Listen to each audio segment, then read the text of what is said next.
Hello students, in this video we'll discuss chapter number 7 water resources। बेटा इस chapter के लिए सबसे पहली बात जो आपको जान लेनी है वो ये है कि ये चैप्टर बहुत ही ज़्यादा इजी भी है और बहुत ही ज़्यादा स्कोरिंग भी है।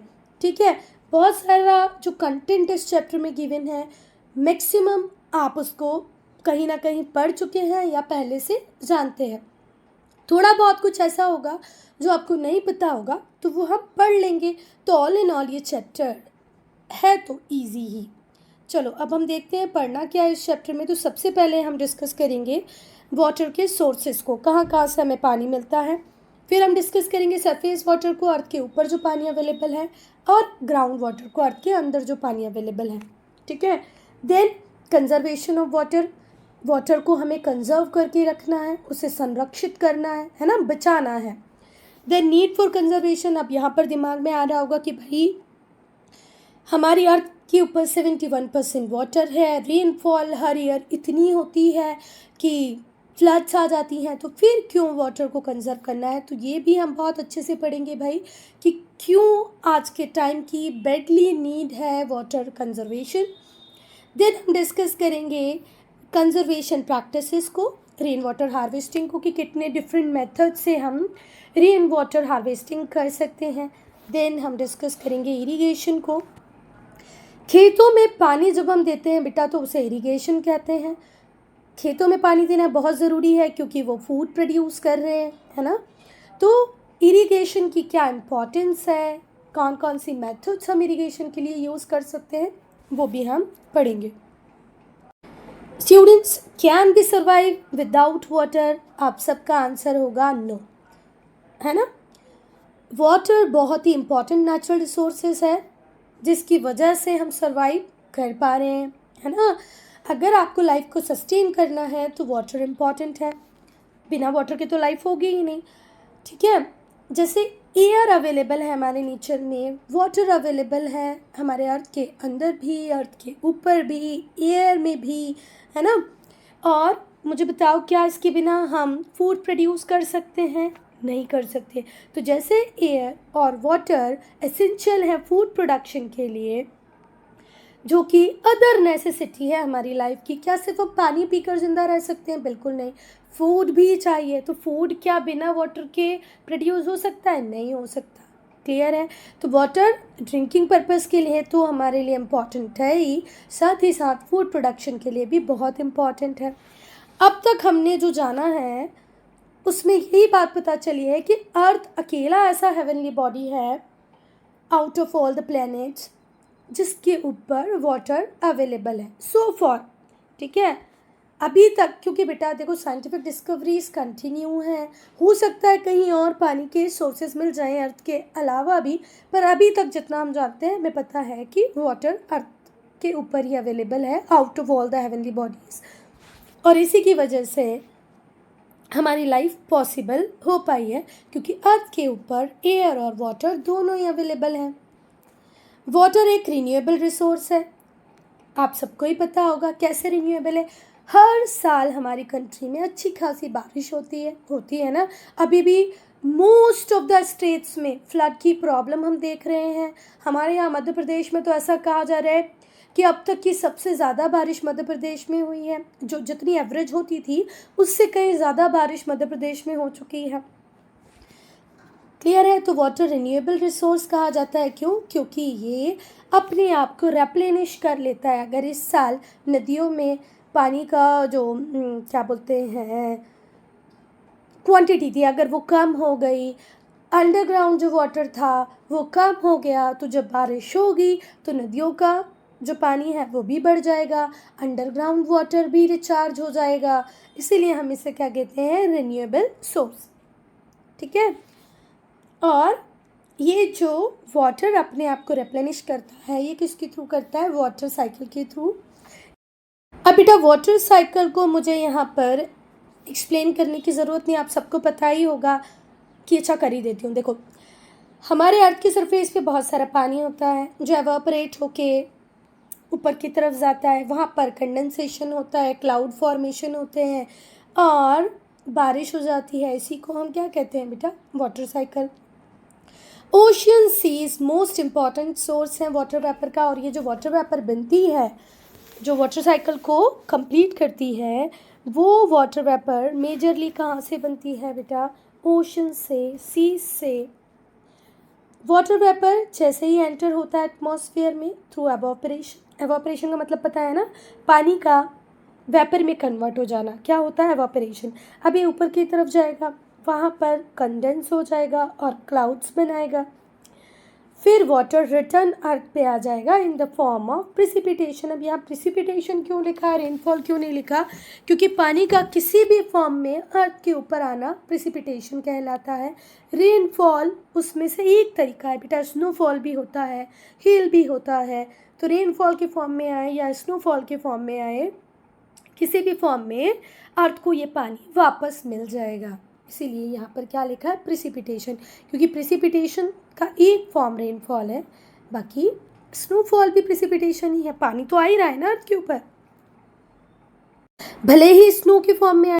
अब ये डायग्राम भी एक्सप्लेन करे दे रहे हैं आपको, पर बाकी है तो ये बहुत ही इजी, बचपन में भी पढ़ा ही होगा, आप सबने वाटर साइकिल बनाई भी होगी कि बहुत सारी जो स्प्रिंग्स होती हैं, ओशन होते हैं, उस सबसे पानी एवोपरेट करके ऊपर जाता है in the form of water vapour. यहाँ पर कंडेंसेशन होता है, जब ये बादल इतने हैवी हो जाते हैं कि अभी पानी को कंट्रोल नहीं कर पाएंगे तो प्रिसिपिटेशन होता है, कहीं पे स्नोफॉल होती है और कहीं पर क्या होता है?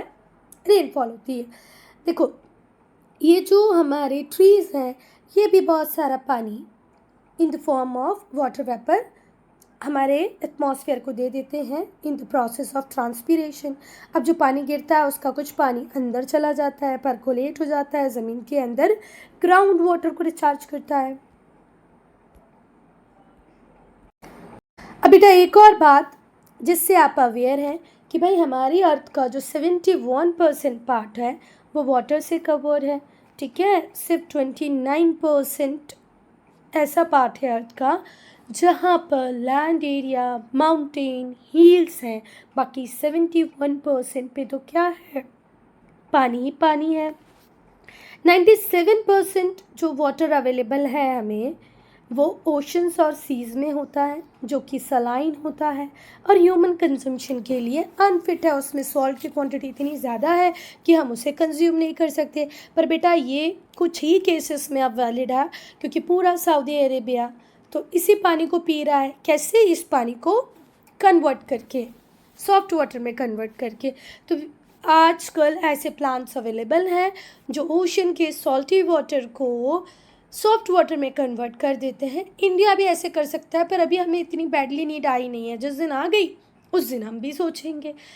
चलो ठीक है, पर अभी तक तो आपको क्या ही पढ़ना है कि ओशन वाटर सॉल्टी होता है जो ह्यूमन कंजम्पशन के लिए अनफिट है। जब तक आप इस पर कुछ प्रोसेसिंग नहीं लगाओगे आप इसको पी नहीं सकते, ठीक है। तो जो 71% अवेलेबल है उस 71% का 97% तो ओशंस में है। अब बचा 3%, ये फ्रेश वाटर है। फ्रेश वाटर कितना अवेलेबल है हमारे पास? 3%। 2.3 कहाँ पर? लॉक्ड है पोलर आइस कैप्स में। और अच्छी बात है कि फ्यूचर जनरेशन के लिए कुछ पानी तो सेफ रहेगा, क्योंकि ये लॉक्ड है पोलर आइस कैप्स में, नहीं तो हम इंसान उसे भी पी जाते अगर वो हमारी रीच में होता तो। यस, जो बैलेंस 0.7% है वो फ्रेश वाटर है, ठीक है, is found as ground water. अब इस 2.3% को तो हम रोज रोज लेने नहीं जा सकते क्योंकि ये तो पोलर आइस कैप्स में है। अब बेटा बैलेंस बचा आपके पास कितना? 0.7%, ठीक है। 3 माइनस जब हमने 2.3 किया तो बचा कितना है? 0.7% बचा है ना। तो ये 0.7% का 0.66% क्या है? ग्राउंड वाटर है। धरती के अंदर, अर्थ के अंदर ये पानी अवेलेबल है। सरफेस पे कितना पानी अवेलेबल है? 0.04%। बात समझ में? टोटल 71% का 97 ओशन में है, 3% फ्रेश वाटर काउंट करते हैं जिसका भी 2.3% पोलराइज में है। बचा हुआ 0.7% का 0.66% कहाँ पर है? ग्राउंड वाटर है। फिर 0.04% सरफेस वाटर है जो रिवर्स में अवेलेबल है, लेक्स में अवेलेबल है, पॉन्ड्स में अवेलेबल है। हम 7th लार्जेस्ट कंट्री हैं वर्ल्ड की, पर पर एक प्रॉब्लम, और वो प्रॉब्लम है कि 7th लार्जेस्ट कंट्री को हम बहुत बड़ी डील नहीं कह सकते हैं आज के सिनेरियो में, क्योंकि हमारी पॉपुलेशन इतनी ज़्यादा हो गई है। We are the most populated country in the world, तो हमें तो एरिया और चाहिए भाई। चलो, तो इंडिया 7th लार्जेस्ट कंट्री है। वर्ल्ड का जो टोटल सरफेस एरिया है इसका 2.45% ही हमारे पास अवेलेबल है, पर वर्ल्ड की सबसे बड़ी पॉपुलेशन हमारे पास ही है। In a sharp contrast, it is the home of huge population, 17.7%. Area कितना अवेलेबल है आपके पास? सिर्फ 2.45%, पर पॉपुलेशन कितनी अवेलेबल है? 17.7%। क्लियर है? इसके साथ साथ एक प्रॉब्लम और है कि भाई 17.7% पॉपुलेशन के पास सिर्फ लैंड एरिया 2.45% है, और जितना भी फ्रेश वाटर अवेलेबल है अर्थ के ऊपर, उस फ्रेश वाटर का सिर्फ 4% हमारे पास अवेलेबल है। मतलब इतनी बड़ी पॉपुलेशन को देने के लिए सिर्फ कितना परसेंट पानी हमारे पास अवेलेबल है? पूरे वर्ल्ड में अगर 100% फ्रेश वाटर अवेलेबल है तो सिर्फ 4% अवेलेबल है, पर पॉपुलेशन हमारे पास कितनी है? 17.7%। तो ये भी एक मेजर इशू है बेटा। अब हम डिस्कस करेंगे सोर्सेज को कि भाई कहाँ कहाँ से हमें पानी मिलता है। तो जो मेजर सोर्स है फ्रेश वाटर का वो प्रेसिपिटेशन है, भले ही वो रेनफॉल के फॉर्म में हो या स्नोफॉल के फॉर्म में हो। इंडिया अप्रॉक्सीमेटली कितनी रेन रिसीव करता है annually? 4000 cubic kilometre. India receives annual precipitation of about 4000 cubic kilometre.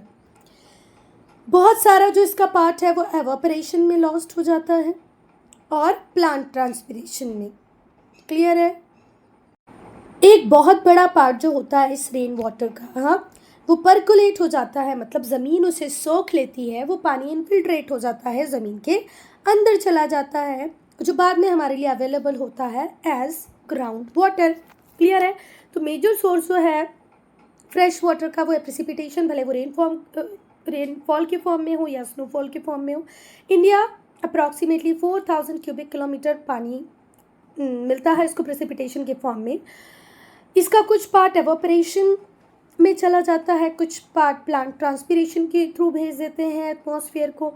जो बहुत बड़ा पार्ट होता है वो ज़मीन के अंदर चला जाता है, मतलब परकुलेट हो जाता है, इनफिल्ट्रेट हो जाता है, ज़मीन उसे सोख लेती है और बाद में वो हमारे लिए अवेलेबल होता है एज ग्राउंड वाटर, या ग्राउंड वाटर का फॉर्मेशन करता है। चलो नेक्स्ट, सरफेस वाटर की अगर हम बात करें, ये दूसरा मेजर सोर्स है पानी का।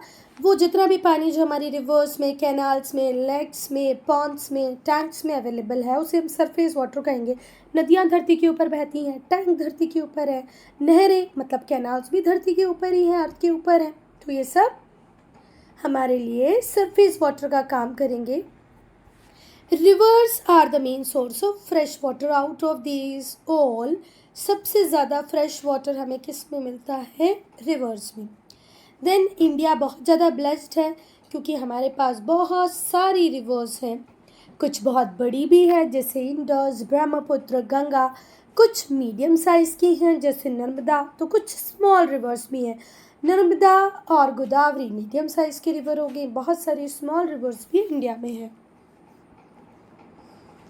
अब बेटा इम्पोर्टेंस ऑफ वाटर ऐसा टॉपिक है जो आप खुद नहीं पढ़ पाएंगे या आपको नहीं पता होगा। आप सबको पता है बेटा कि पानी हमारे लिए क्यों इम्पॉर्टेंट है। एक बारी पॉइंट हम रीड कर लेते हैं, आप अपने ओन वर्ड्स में भी इस आंसर को फ्रेम कर सकते हो कि भाई वाटर की क्या इम्पोर्टेंस है।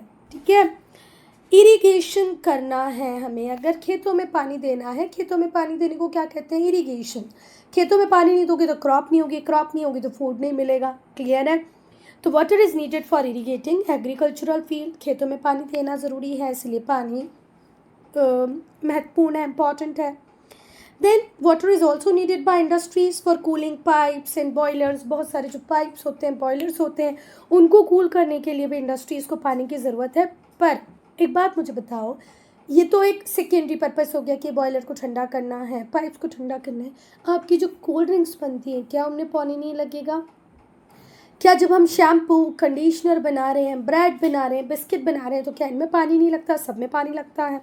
ठीक है, नेक्स्ट क्या इंपॉर्टेंस है बेटा पानी की? ध्यान से सुनना, जब आपको अपनी कार, आपकी बस, ट्रक या कोई और व्हीकल को वॉश करना है तो वो भी किसके थ्रू होता है? वाटर के थ्रू होता है ना? आप लोगों ने वॉशिंग सेंटर्स पे देखा होगा, बहुत ही प्रेशर वाले पाइप्स होते हैं जो अंदर तक का कचरा मिट्टी निकाल के ले आते हैं, तो पानी का यूज़ तो कर रहे हैं ना वो भी। Then water is also needed for navigation. If you are going from one place to another with the help of ship, तो इसे क्या कहते हैं कि आप नेविगेट कर रहे हैं, आप यहाँ से वहाँ जा रहे हैं, किसके थ्रू नेविगेट कर रहे हैं? वाटर के थ्रू नेविगेट कर रहे हैं। आज भी हमारा जो इंटरनेशनल ट्रेड होता है, उस ट्रेड का मैक्सिमम पार्ट किसके थ्रू ही कंप्लीट हो पा रहा है? वाटर रूट्स के थ्रू, ओशनिक रूट्स के थ्रू। क्लियर है? तो वाटर एक इम्पॉर्टेंट रोल प्ले करता है नेविगेशन में, इंटरनेशनल ट्रेड में। Water is also needed for generating hydro electricity. हमारी कंट्री इंडिया में हम 22%, सपोज करो इंडिया में 100% इलेक्ट्रिसिटी प्रोड्यूस होती है, तो उसका 22% जो है वो किससे प्रोड्यूस हो रहा है? हाइड्रो इलेक्ट्रिसिटी से। मतलब पानी से जो बिजली बनाई जा रही है वो हमारे इंडिया में अभी कितनी रिक्वायरमेंट को फुलफिल कर रही है? 22% की। मतलब 22% इलेक्ट्रिसिटी जो है वो हाइड्रो इलेक्ट्रिसिटी है। Water is needed for fire fighting. बेटा आप लोगों ने क्या बोलते हैं उनको? दमकल गाड़ियाँ। फायर ब्रिगेड, जो फायर ब्रिगेड्स होती हैं उनमें भी पानी का यूज़ होता है आग को बुझाने के लिए। The most fascinating use of water for kids is water sports, है ना? बहुत सारे बच्चों को, यूथ को बहुत अच्छा लगता है वाटर पार्क्स में जाना, वाटर स्पोर्ट्स करना, सर्फिंग करना, बोटिंग करना, वाटर स्काइंग करना, डाइविंग करना। तो याटिंग, ये सब कहाँ पर ही पॉसिबल है बेटा? पानी के अंदर ही पॉसिबल है, इसलिए भी पानी इंपॉर्टेंट है। Then water is also needed for fishing. इसमें से कुछ भी ऐसा था बेटा जो आपको नहीं पता था? लिख पाओगे ना इस आंसर को प्रॉपरली? चलो अब आगे चलते हैं। तो बेटा हम इस पॉइंट पे थे कि भाई इंडिया बहुत ब्लेस्ड है कि इसमें लार्ज, मीडियम, स्मॉल रिवर्स हैं, और एक टोटल हम बता पाए, एक रफ एस्टिमेट हम बता पाएँ तो टोटल कितनी रिवर्स है हमारे इंडिया में? 10,360, which have the tributaries each measuring at least 1.6 kilometre और 1 माइल इन लेंथ। 10,360 तो रिवर्स है जिनकी ट्रिब्यूटरीज भी होती हैं, और हर ट्रिब्यूटरी जो है वो लगभग 1 माइल की लेंथ जितनी तो है। अब बेटा नॉर्दर्न प्लेन्स में जितनी भी रिवर्स हैं वो स्नो फेड हैं। मैक्सिमम रिवर्स का जो ओरिजिन हुआ है वो ग्लेशियर से हुआ है, इसीलिए ये पेरिनियल है। पेरिनियल रिवर्स कौन सी होती है बेटा? जिनमें साल भर पानी होता है। और पेरिनियल रिवर्स की एक और कैरेक्टरिस्टिक्स है कि जितनी ज़्यादा गर्मी पड़ेगी उनमें पानी की क्वांटिटी में कमी नहीं आएगी, क्योंकि ग्लेशियर मेल्ट होते जाते हैं और उन्हें पानी मिलता जाता है। तो perennial rivers are those river which flow throughout the year. तो maximum rivers of northern plains are snow fed. Clear है? उनका ओरिजिन ग्लेशियर से हुआ होता है। जैसे कि इंडस रिवर मानसरोवर के लेक के पास से ओरिजिनेट होती है, ठीक है? बर्फ़ की कोई कमी नहीं है वहाँ पर। फिर अगर हम ब्रह्मपुत्र रिवर की बात करें तो चामायुंगडोंग ग्लेशियर से इसका ओरिजिन है। सतलज का ओरिजिन भी इन दोनों के पास वहीं पर मानसरोवर लेक के पास से है। यमुना का ओरिजिन यमुनोत्री ग्लेशियर से। तो कहीं पानी की कमी ही नहीं होती इनमें बेटा। However, depending on the weather condition, their discharge fluctuates, decreasing in winters. बेटा ऐसा होता है कि ठंडियों में पानी की इनमें कमी होती है। आप सबको पता होगा क्यों? क्योंकि इनका ओरिजिन ग्लेशियर से है। ठंडियों में बर्फ़ जमी हुई रहती है तो वहाँ पर पानी कम मिलता है। रेनी सीजन में इनमें पानी बहुत ज़्यादा हो जाता है। इनके पानी को कंट्रोल करने के लिए, क्योंकि देखो पानी वैसे भी इनमें ज़्यादा ही है, आप लोग रेनी सीजन में देखते होंगे टेम्परेचर बहुत ज़्यादा कम नहीं होता है, साथ ही साथ बारिश भी पड़ रही है। क्लियर है? तो इनमें बहुत ज़्यादा फ्लो हो जाता है पानी का। इस फ्लो को कंट्रोल करने के लिए कि भैया फ्लड वाटर बहुत ज़्यादा हार्म ना करे, डिस्ट्रक्शन ना करे, इसलिए रिजर्वॉयर बना दिए गए हैं मेजर रिवर्स पे, मतलब डैम्स बना दिए गए हैं। क्लियर है? क्या बना दिए गए? डैम्स, बैराजेस बना दिए जाते हैं मोस्ट ऑफ द रिवर्स पे, कि भाई पानी का कंट्रोल हम रख पाएँ, कि जब पानी की कमी हो तो हम रिवर्स में पानी को दे पाएँ, जब बहुत ज़्यादा पानी हो तो उसको रिजर्वॉयर में स्टोर कर पाएँ। तो डैम्स, बैराजेस का एक इम्पॉर्टेंट रोल है। बेटा इन दोनों वर्ड्स में ज़्यादा डिफरेंस नहीं है, एक मेजर डिफरेंस समझो कि डैम को बिल्ड किया जाता है वाटर को स्टोर करने के लिए, जबकि बैराजेस को बिल्ड किया जाता है वाटर को डाइवर्ट करने के लिए। ठीक है बेटा, देखो जितनी भी नदियाँ होती हैं ना, जितनी भी रिवर्स होती हैं, हर रिवर का अपना रिवर बेसिन होता है। रिवर बेसिन वो एरिया होता है रिवर के आसपास जो अपने सरफेस वाटर को रिवर में ऐड कर देता है। सपोज करो ये रिवर है, इस रिवर में यहाँ से कोई ट्रिब्यूटरी मिली, यहाँ से कोई ट्रिब्यूटरी मिली, यहाँ से कोई ट्रिब्यूटरी मिली, तो इस रिवर का जो बेसिन हो जाएगा वो इतना बड़ा हो जाएगा। आई बात समझ में? हर रिवर का अपना रिवर बेसिन होता है। जो रिवर बेसिन होता है वो एरिया है जो रिवर के अराउंड होगा, आसपास होगा, और अपने सरफेस वाटर को वो उस रिवर में ड्रेन करेगा। One of the main rivers Ganga Brahmaputra basin. Ganga Brahmaputra का जो बेसिन है ये लार्जेस्ट है। और कितना कैशमेंट एरिया बेटा इनके पास? 110 मिलियन हेक्टर्स का कैशमेंट एरिया है किसके पास? गंगा ब्रह्मपुत्र बेसिन के पास। The two rivers together form the largest delta. और ये दोनों रिवर मिलकर के दुनिया का सबसे बड़ा डेल्टा बनाती हैं, जिसे हम कहते हैं सुंदरबन डेल्टा। मेरी बात फिर से ध्यान से सुनना। अगर हम बात करें गंगा ब्रह्मपुत्र बेसिन की, तो ये इनका जो कैशमेंट एरिया है वो कितना बड़ा है? 110 मिलियन हेक्टर्स का है। ये दोनों रिवर मिलके दुनिया का सबसे बड़ा डेल्टा बनाती है, जिसे हम सुंदरबन डेल्टा कहते हैं। जो रिवर्स होती है पेनिनसुलर इंडिया की, वो सीजनल होती हैं। उनमें बारिश के टाइम में पानी होता है, कई टाइम पानी होता है, कई टाइम में पानी नहीं भी होता है। इसलिए इन्हें क्या कहा गया? सीजनल, कि भैया किसी सीज़न में पानी होगा, किसी में नहीं होगा। अब ये क्यों होता है बेटा? क्योंकि ये स्नो फेड तो नहीं है ना। जो स्नो फेड रिवर्स होंगी उनमें तो कंटिन्यू पानी आता जाएगा, जैसे जैसे गर्मी बढ़ेगी बर्फ़ और पिघलेगी और पानी आ जाएगा। पर जो पेनिनसुलर इंडिया की रिवर्स हैं, ये वाली जो रिवर्स हैं, इनमें पानी साल भर किसी रिवर में होता है, किसी में नहीं होता, किसी में कुछ सीज़न में होता है। क्यों भाई ऐसा? क्योंकि ये रेन फेड नहीं है। बेटा अब हम पढ़ेंगे ग्राउंड वाटर को। तो रेन वाटर का कुछ पार्ट दरारों के थ्रू, क्रैक्स के थ्रू, क्रिविसेस के थ्रू, मतलब दोनों का मतलब दरारें ही होता है। ठीक है, कई बार हम चट्टानों में देखते हैं ना, दरारें आ जाती हैं, क्रैक्स आ जाते हैं, क्रिविसेस हो जाते हैं। उनकी वजह से बहुत सारा पानी अंदर चला जाता है। कई बार हम मिट्टी में भी देखते हैं बड़ी बड़ी दरारें आ जाती हैं। फील्ड में भी कुछ सॉइल ऐसी होती है जिसमें क्रैक्स आ जाते हैं, तो उनके थ्रू बहुत सारा रेन वाटर सीधे अंदर चला जाता है। कई बार हम देखते हैं कि हमारी जो सॉइल होती है वो पोरस होती है ना। पोरस मतलब वो पानी को सोखती है, तो उसके थ्रू भी पानी अंदर ज़मीन में चला जाता है और फिर वो हमारे लिए अवेलेबल नहीं होता। और वो किसका पार्ट बन जाता है? ग्राउंड वाटर का। सरफेस पे हमारे लिए अवेलेबल नहीं होगा, पर किसका पार्ट बन जाएगा? ग्राउंड वाटर का। फिर से ध्यान से सुनो।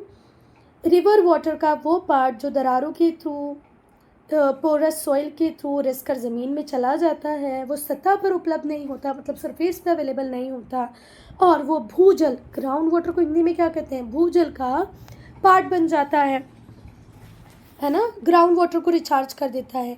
Ground water most important water का सोर्स है। यहाँ पर पानी सरफेस वाटर से ज़्यादा अवेलेबल है। अभी हमने परसेंटेज में देखा था, तो देखा था ना कि भाई जितना पानी सरफेस के ऊपर अवेलेबल नहीं है, उतना सरफेस के अंदर अवेलेबल है।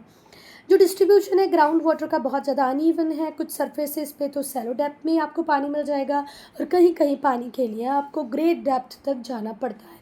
और ये डिफरेंस मैंने बचपन से देख लिया था। जब हम लोग हमारी दादी के यहाँ जाते हैं तो वहाँ पर बेटा इतना सरफेस के पास पानी अवेलेबल है कि लोग घर घर में वेल्स बना लेते हैं। घर के लोग मिलके कुआं खोद लेते हैं, वेल बना लेते हैं, और उन्हें पानी मिल जाता है थोड़ा बहुत ज़मीन के अंदर खोदने पर हमारी नानी का घर जहाँ पर था, वहाँ पानी इतने डेप्थ में अवेलेबल था कि प्रोफेशनल्स की रिक्वायरमेंट होती थी वेल्स को डिग करने के लिए। और जब पानी खींचना पड़ता था, मतलब आप लोगों को पता होगा ना, पुली और ऐसे कुएं से पानी खींचते, तो भैया वहाँ नानी वालों घर की तरफ तो हमें पानी खींचने में रोना आ जाता था, क्योंकि बहुत अंदर से पानी बाहर की तरफ लेके आना पड़ता था।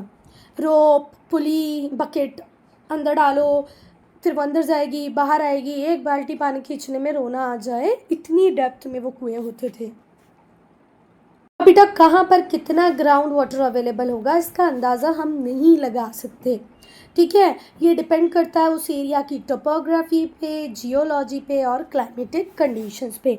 तो क्या ग्राउंड वाटर हर जगह इवनली अवेलेबल है? तो ऐसी बात बिल्कुल भी नहीं है, ठीक है। It's up to the topography, geology and climatic condition. Topography, geology, climatic conditions पर डिपेंड करेगा कि कहाँ कितना पानी अवेलेबल होगा। ये डायग्राम भी बहुत इंपॉर्टेंट है बेटा। हम डोमेस्टिक पर्पज़ के लिए 9% वाटर का यूज़ करते हैं, इंडस्ट्रीज़ 2% वाटर का यूज़ करती है। सबसे बड़ा कंज्यूमर कौन है वाटर का? वो है एग्रीकल्चर, और बहुत ज़रूरी भी है, ठीक है। 89% वाटर को यूज़ ज़रूर करता है, पर हमें इतने सारे फ्रूट्स, वेजिटेबल्स, ग्रेन्स ये सब कहाँ से मिलते हैं? एग्रीकल्चर से। ये किसका पार्ट था? सरफेस वाटर का, ठीक है। अब हम अंडरग्राउंड वाटर की बात करेंगे, ग्राउंड वाटर की बात करेंगे। तो ग्राउंड वाटर में डोमेस्टिक का यूज़ 3% है, इंडस्ट्रीज़ का यूज़ 5% है और एग्रीकल्चर का यूज़ अगेन 92%। तो विनर कौन हुए? एग्रीकल्चर, ठीक है। तो यहाँ पर दोनों डायग्राम्स को आप ध्यान से पढ़ लेना कि सरफेस का भी सबसे ज़्यादा पानी एग्रीकल्चर में यूज़ हो रहा है, ग्राउंड का भी सबसे ज़्यादा एग्रीकल्चर में यूज़ हो रहा है, पर ग्राउंड वाटर का परसेंटेज ज़्यादा है, सरफेस वाटर वाला परसेंटेज कम है। अगर हम एग्रीकल्चर की बात करें, डोमेस्टिक की बात करें तो सरफेस वाटर का यूज़ ज़्यादा कर रहे हैं डोमेस्टिक पर्पज़ के लिए, पर वहीं ग्राउंड वाटर का यूज़ डोमेस्टिक पर्पज़ के लिए कम हो रहा है, सिर्फ 3% हो रहा है। इंडस्ट्रीज़ सरफेस वाटर का सिर्फ 2% यूज़ करें, पर ग्राउंड वाटर का 5% यूज़ करें। बेटा कुछ एरियाज़ में जो ग्राउंड वाटर होता है वो डीप एक्यूफर्स में अवेलेबल होता है। अब एक्यूफर्स क्या होते हैं ज़रा ध्यान रखना बेटा। कई बार जो ग्राउंड वाटर है वो इन्फिल्ट्रेट होके सॉइल में कहाँ पर चले जाता है? Underground empty spaces. कई बार जो रॉक्स होती हैं, सेडिमेंट्स होते हैं, उनके बीच में बहुत बड़ा अंडरग्राउंड स्पेस बन जाता है, वहाँ पर ये जाके पानी इकट्ठा हो जाता है। ये जो एक्यूफर्स होते हैं ये इजीली रिचार्ज नहीं होते हैं। क्यों? क्योंकि स्पेशली ये किसके नीचे बने हों? इम्परवियस सॉलिड रॉक्स के नीचे बने हों। तो देखो, इम्परवियस का मतलब जो पानी को पास ही नहीं होने दे रही। तो अगर कोई एक्यूफर है, ठीक है, जो ऐसे एरिया में बना है कि उसके ऊपर इम्परवियस रॉक है, तो ऑब्वियसली बात है इम्परवियस रॉक कभी वाटर को इन्फिल्ट्रेट ही नहीं होने देगी, अपने अंदर से पार ही नहीं होने देगी, तो पानी इन्फिल्ट्रेट होकर अंदर जाएगा ही नहीं। कुछ एरिया में ये जो ग्राउंड वाटर है वो डीप एक्वीफर्स में अवेलेबल है। ये जो एक्वीफर्स है इनका रिचार्ज होना ईजिली पॉसिबल नहीं हो पाता है, क्योंकि ये कहाँ पर अवेलेबल है बेटा? बिलो इम्परवियस सॉलिड रॉक्स, जो पानी को कभी बाहर से अंदर आने ही नहीं देंगे, क्योंकि वो जो रॉक्स हैं उनकी जो क्वालिटी है वो यही है कि भैया वो अंदर से किसी चीज़ को, पोरस है ही नहीं, अंदर से किसी चीज़ को जाने ही नहीं देती हैं। क्लियर है? अब हम बात करेंगे जो एल्यूवियल ट्रैक्ट्स हैं कोस्टल रीजन्स के, गैंगेटिक प्लेन्स के, ठीक है, जो रावी रिवर से लेकर के गंगा ब्रह्मपुत्र बेसिन तक अवेलेबल है, वो रिच सोर्स हैं ग्राउंड वाटर रिसोर्सेज का, क्योंकि यहाँ पर जो सॉइल है उसे सोखता सॉइल कहते हैं या पोरस सॉइल कहते हैं। सोखता मिट्टी मतलब पानी डालो और पानी कब नीचे चला जाएगा आपको पता भी नहीं चलेगा, पानी आया पानी नीचे, पानी आया पानी नीचे। तो यहाँ पर ग्राउंड वाटर के बहुत बढ़िया रिसोर्सेज आपको मिल जाएंगे। तो बेटा जहाँ पर भी एल्यूवियल के ट्रैक्ट्स हैं कोस्टल रीजन में, गैंगेटिक प्लेन में, है ना, हमारी रवि रिवर से लेकर के गंगा ब्रह्मपुत्र बेसिन तक, यहाँ पर ग्राउंड वाटर सोर्सेज बहुत ज़्यादा हैं, क्योंकि सॉइल कैसी है? पोरस है, ये इजीली पानी को अंदर जाने देती। देखो यहाँ पर मैंने क्या बोला, यहाँ इम्परवियस सॉलिड रॉक्स है, मतलब पानी आएगा या तो यहाँ बहेगा या यहाँ बह जाएगा, पर यहाँ नहीं जाएगा। पोरस सॉइल, आप पानी कितना भी आने दो, सब फटाफट फटाफट अंदर चला जाएगा। बेटा क्लाइमेटिक कंडीशन हर जगह अलग अलग होती है, ठीक है, due to large variation in climatic condition. हमारी कंट्री में आप थार डेजर्ट के क्लाइमेट को देखो, है ना, जो कश्मीर के क्लाइमेट से बिल्कुल अलग है, कश्मीर का क्लाइमेट केरला के क्लाइमेट से बिल्कुल अलग है, ठीक है। तो हर जगह ग्राउंड वाटर क्या है? मोर रिलायबल सोर्स है देन सरफेस वाटर। बेटा देखो नदियाँ क्या आपको लगता है हर जगह अवेलेबल है? हमारे इटारसी की बात करें जहाँ हम रहते हैं, वहाँ तो ऐसी कोई मेजर रिवर ही नहीं है जिसका वाटर को हम यूज़ कर पाएँ। तो we are completely relying on ground water. हम लोग किस पे रिलाई करते हैं अपनी बेसिक नीड्स के लिए? ग्राउंड वाटर पे। ठीक है, भले ही वो इरिगेशन करना हो या डोमेस्टिक यूज़ हो। तो क्लाइमेटिक कंडीशंस अलग होने की वजह से रिवर्स, पॉन्ड्स, लेक्स कहीं पर अवेलेबल होती हैं, कहीं पर अवेलेबल नहीं होती। इसी वजह से जो लोग हैं वो अपने डोमेस्टिक यूज़ के लिए, एग्रीकल्चर यूज़ के लिए ग्राउंड वाटर पर डिपेंड करते हैं। अगर बेटा हम बहुत सारी लोकेशंस पे देखें तो क्वालिटी पानी की बहुत अच्छी है, बहुत लेस पॉल्यूटेड है ना। सरफेस वाटर के कंपैरिजन में लेस पॉल्यूटेड भी है और अच्छी क्वालिटी का पानी अवेलेबल है। पर कुछ प्लेसेस पे हम देखेंगे जो ग्राउंड वाटर है वो ब्रैकिश है, क्योंकि वहाँ पर डिज़ॉल्व सॉल्ट बहुत ज़्यादा है, ठीक है। और कई बार उसमें पल्यूशन भी बहुत ज़्यादा है, क्योंकि जो पेस्टिसाइड्स वगैरह हैं वो भी सीप कर जाते हैं। बेटा जब एग्रीकल्चर फील्ड में हम पेस्टिसाइड, विडीसाइड, इंसेक्टिसाइड डालते हैं और अगर बारिश पड़ जाए या अपने खेतों में पानी दिया तो बहुत सारा पानी इनफिल्ट्रेटों के नीचे चले जाता है। उस पानी में क्या भी होता है बेटा, इंसेक्टिसाइड्स होते हैं, पेस्टिसाइड्स होते हैं, जो अंडरग्राउंड वाटर को क्या कर देते हैं, पल्यूट कर देते हैं। आई बात समझ में?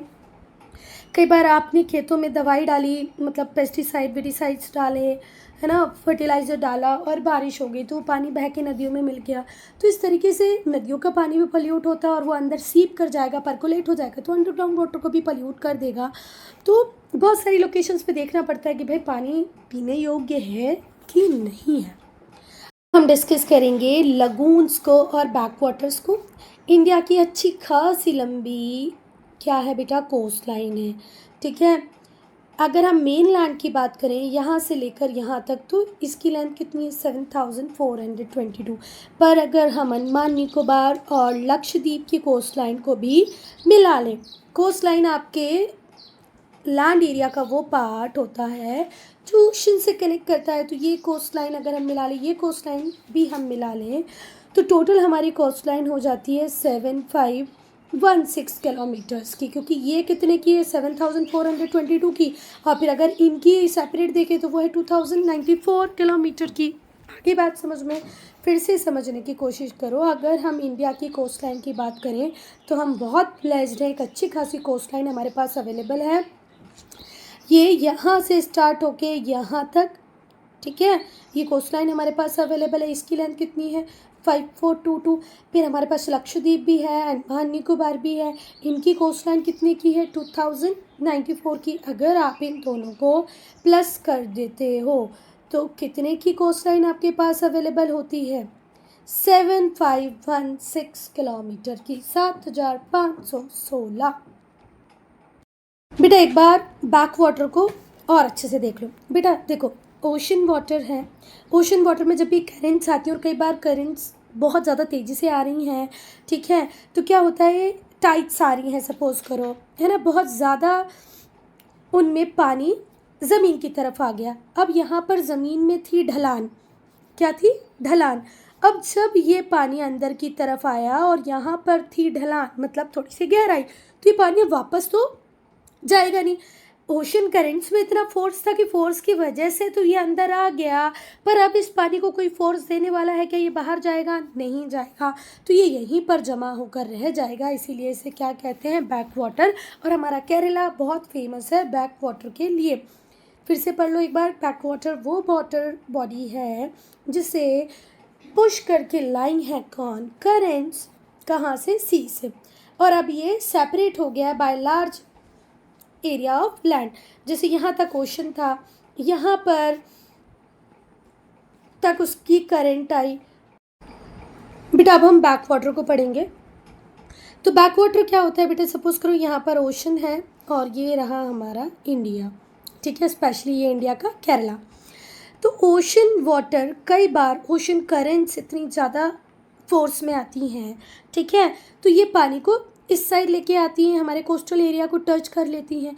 पर कई बार कुछ एरियाज़ में, कोस्टल एरियाज़ में ढलान होती है, थोड़ा सा नीचे होता है वो कोस्टल एरिया, तो ये पानी क्योंकि फोर्स के साथ आ रहा था तो इस ज़मीन के अंदर हमारे लैंड एरिया में आ तो गया। अब जब ये वापस जा रही थी और यहाँ पर नीचाई ज़्यादा थी, तो कभी आपने देखा है कि पानी ऐसे तो ईजिली आ जाएगा, पर ऐसे बिना फोर्स के चढ़ पाएगा क्या? नहीं चढ़ पाएगा। तो पानी यहीं आकर जमा हो जाता है। इसी पानी को हम क्या कहते हैं? Back water. इसको लाने की जिम्मेदारी किसकी होती है? ओशन करेंट्स की। ये करेंट्स इसको ले तो आती हैं, पर उस एरिया में कई बार लाके पहुंचा देती हैं जहाँ पर ढलान है। अब वो पानी वहाँ इकट्ठा होकर रह जाएगा, क्योंकि आया तो फोर्स के साथ था, वो फोर्स लगाया था ओशन करेंट्स ने, पर अब कोई फोर्स ऐसा नहीं जो उस पानी को वापस पहुँचा दे। और अब हम देखते हैं कि ये पानी तो बेचारा यहाँ रह गया, यहाँ पर ज़मीन थी, ठीक है। अब ये दोनों वाटर सेपरेट हो गए। सेपरेट करने वाली कौन थी? ज़मीन। फिर से ध्यान से देखो, नहीं समझ आया। ये पानी तेज़ी से आया, यहाँ ज़मीन थी, पर ज़मीन को भी क्रॉस करते हुए ये इस ढलान में घुस गया। अब इस ढलान से ज़मीन को क्रॉस करता हुआ ये ओशन में वापस नहीं जा पाएगा, इसलिए यहीं रह जाएगा। बीच में आ जाएगी ज़मीन और यहाँ रहेगा ओशन। क्लियर है? देखो, बैक वाटर वो बॉडी है वाटर की जिसे पुश किया है किसने? करेंट्स ने। किसकी करेंट्स ने? सी की करेंट्स ने, ओशन की करेंट्स ने। अभी सेपरेट हो गया है लार्ज एरिया ऑफ लैंड से, और हमारा जो केरला है वो फेमस है बैक वाटर के लिए। जो लगून्स और बैक वाटर होते हैं, इनका जो पानी होता है वो पीने जितना नहीं होता है, ठीक है। सी बीइंग द मेन सोर्स, क्योंकि इनका मेन सोर्स कौन है? सी है।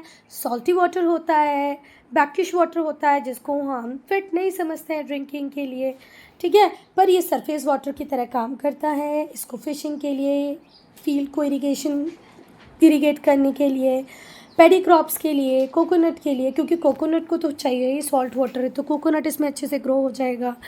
कई बार वैरायटी ऑफ पैडी क्रॉप्स भी सॉल्ट वाटर को एक्सेप्ट कर लेती हैं, तो वहाँ पर इसका यूज़ हो जाएगा। और टूरिस्ट स्पॉट भी होता है। क्लियर है? तो लगून और बैक वाटर फिट नहीं होता ड्रिंकिंग पर्पज़ के लिए, पर ये सरफेस वाटर का पार्ट होता है और इसके बहुत मल्टीपर्पज़ यूज़ होते हैं। कई बार एग्रीकल्चर को इरिगेट करने के लिए हम यूज़ कर लेते हैं, स्पेशली कोकोनट, राइस के लिए। फिशिंग इसमें हो सकती है। Student, I'm ending this video here. Only if you have any doubt, any problem, to write in comment section. और कंजर्वेशन ऑफ वाटर को हम पढ़ेंगे पार्ट 2 में।